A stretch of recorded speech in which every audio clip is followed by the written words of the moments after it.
Me Sonu Joshi, owner and founder of Shri Mahalakshmi events. आणि जसं की तुम्ही बघितलं आहात, खूप चांगल्या पद्धतीने ग्रँड शो आणि असा आम्ही धूम मचाव असा आम्ही शो घेतला. थोडंसं मला मराठी बोलायला जमत नाही, पण तरी मी ट्राय करते माझ्या प्रेक्षकांसाठी. आणि मी फर्स्ट टाइम आदादस फॅशन स्टुडिओ आणि श्री महालक्ष्मी इव्हेंट्स अशा दोघींनी मिळून आम्ही हा इव्हेंट भरवला होता दांडियाचा, ज्याच्यामध्ये आम्हाला जो रिस्पॉन्स मिळाला आहे, तर मी सगळ्यात पहिलं माझ्या सगळ्या मला रिस्पॉन्स दिलेल्या मी माझ्या प्रेक्षकांचं धन्यवाद करू इच्छिते. त्यांचे आभार मानते की त्यांनी मला एवढं छान रिस्पॉन्स दिला. आजच्या आमच्या इव्हेंटला सेलिब्रिटीसुद्धा आले होते. स्टार प्लस चॅनलच्या आपल्या ऐश्वर्या शर्मा, ज्यांनी की गुम है किसी के प्यार में ह्याच्यामध्ये, बिग बॉस मधले वैभव चव्हाण, इराणी राय हे सुद्धा आले होते.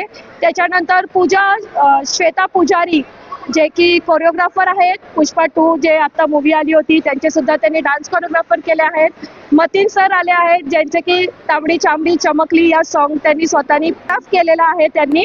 आणि असे खूप सारे सेलिब्रिटी आमच्या सोबत होते. सगळ्यांनी खूप एन्जॉय केला आणि तुम्हीही सगळे आला त्याबद्दल थँक्यू सो मच. मी नीलम शेलार, अदाद फॅशन स्टुडिओची डिरेक्टर आणि फाउंडर.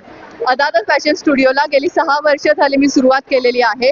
अदाद फॅशन स्टुडिओ आणि श्री महालक्ष्मी इव्हेंट्स आयोजित रंगीलो रास लीला दांडिया सीझन 1.0 आम्ही हा करण्याचा निर्णय घेतला. ॲक्च्युली बऱ्याच महिला अशा असतात की त्यांना एक मुक्त व्यासपीठ हवं असतं, एक सेफ झोन हवा असतो. आम्ही दोघींनी विचार केल्यानंतर दांडिया इव्हेंट घेण्याचं आम्ही हे ठरवलं गेलं. तर आणि या दांडिया इव्हेंटला इतका छान रिस्पॉन्स आम्हाला मिळाला. आमचं जे कार्य होतं की जे महिलांना एक व्यासपीठ मिळावं, हक्काचं व्यासपीठ मिळावं आणि महिलांनी खूप सारा मनापासून एन्जॉय करावा, हा आमचा हेतू होता. आणि त्यासाठी सगळ्या मैत्रिणींनी भरघोस प्रतिसाद दिला. आमच्या दोघींवर इतका प्रेमाचा वर्षाव केला, आम्हाला दोघींना भरभरून आशीर्वाद दिले. आणि या सगळ्या बेसवरती आम्ही पुढचे जे शो आहेत ते आणखीन मोठे आणि दमदार करू.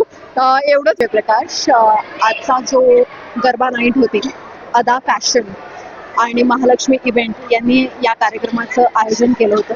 कोजागिरी निमित्त आजचा जो इव्हेंट रंगला तो होता गरबाचा 2025 आणि खूप इनोव्हेटिव्ह आणि खूप वेगळा होता. आणि मला हा इव्हेंट होस्ट करायची संधी मिळाली.